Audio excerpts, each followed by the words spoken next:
The Iron Claw is directed by Sean Durkin and stars Zac Efron, Jeremy Allen White, Holt McCallany, and among others. And this story is based on the true story involving the Von Erich family, where you have Kevin Von Erich, who is pretty much trying to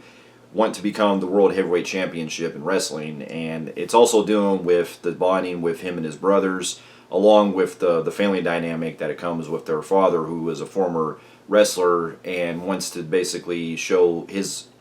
have his sons pretty much become what he wants, what they wanted to do when it comes to wrestling, and fulfill their dream and everything with trying to bring the family to stardom and everything with being the to getting the world championship title and everything. And along with some other stuff that gets involved with the family that I'm not going to go into too much spoilers, I'm not going to go into detail or anything, but there's also something that has to do with a curse, and I'll leave it at there.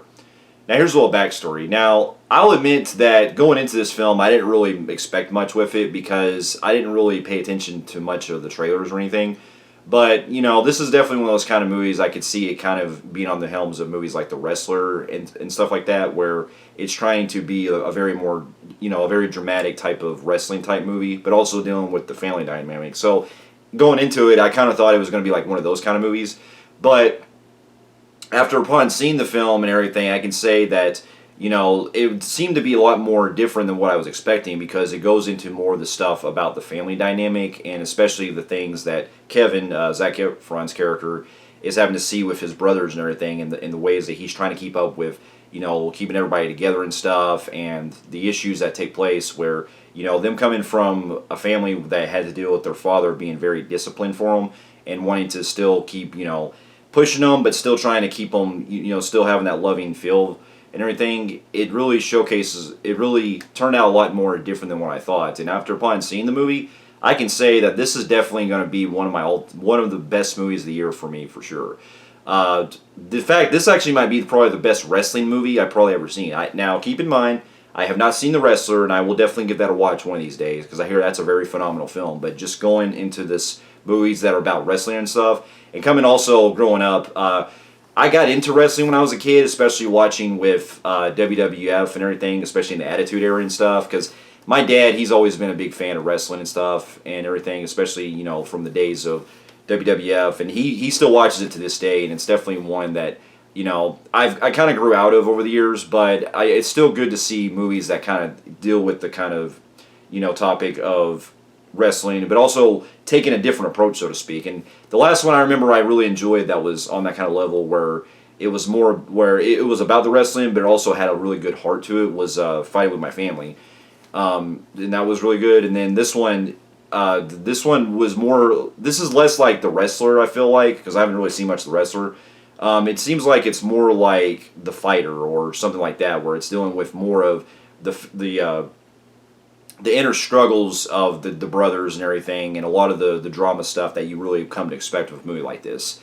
In a good way. It's good that when we have sports movies that do this kind of thing, they take it to where the sport is more of the background and it's more about the characters first. And to get my pros out of the way, I thought the cast in this were all phenomenal. Zac Efron, I've always liked him as an actor over the years, and I haven't seen him much in any kind of serious film that he's done because I've mostly seen him in comedy. But here, this might actually probably be the best performance that he's ever done. Like, he really goes for it, and it's a shame that he's probably not going to get nominated for anything, or even for an Oscar or anything like that. But he was definitely one of my favorite performances of the year, and he really goes for it with not only on a very emotional level, but also coming from a guy that's really not used to a lot of stuff when it comes to being on that social level, especially when he meets Lily James's character and stuff, and because he was always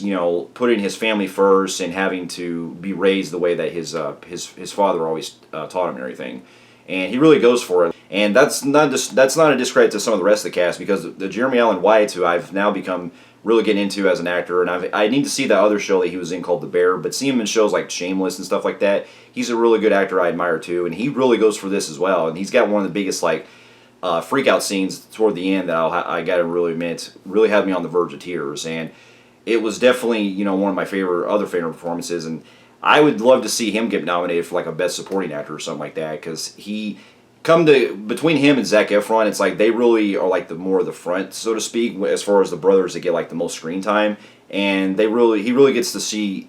shine in this on his own regard, and that's also getting into some of the other brothers. I thought the rest of the cast were great too, especially the brother that plays Michael, the one that's kind of aspiring to be a musician and stuff. Then you have the one that plays David, the one that's kind of still wanting to be like his brothers and everything, but also he's more of the,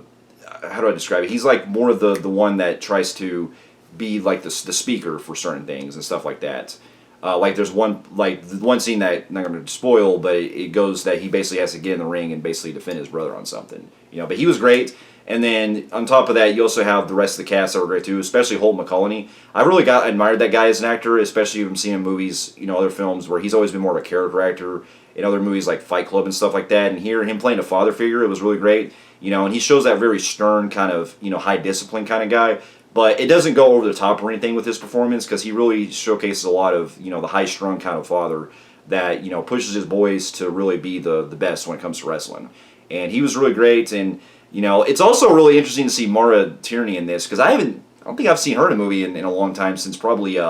Insomnia from 20 years ago. It's great seeing her back because, man, I kind of missed seeing her in movies and stuff. But the way that the story goes along and stuff with the dynamic with everything with Zac Efron seeing a lot of the stuff that happens because it also goes into the ups and downs of what happens when they get into wrestling because if you've seen from other wrestling films they get into where they showcase a lot of the the high points where they're winning matches and stuff, and even though they don't really spend a whole lot of time with a lot of the matches in the film, they use it to its advantage because they are very well choreographed. And I really enjoyed the way that you were to see some of the brutality that I haven't really seen much in like some other wrestling films, which, again, I'm not going to bring out The Wrestler because I still have to see that film, but from what I see all of it, I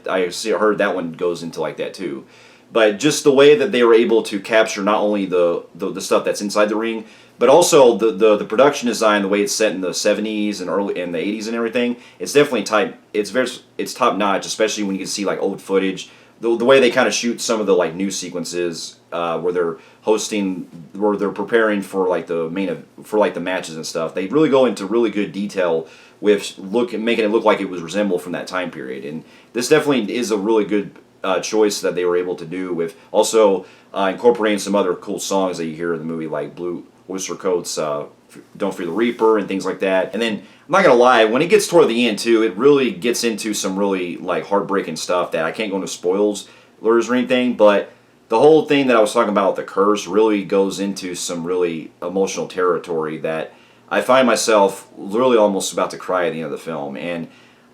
there's just so much I want to go into detail, but this is definitely one I will highly recommend. And with that, I'm going to give the film a phenomenal grade on the Film Freaks meter. So, for those of you who have also seen The Iron Claw, let me know in the comments of what you thought about it. And thank you so much for watching, and I'll see you in my next review. I'll see you later.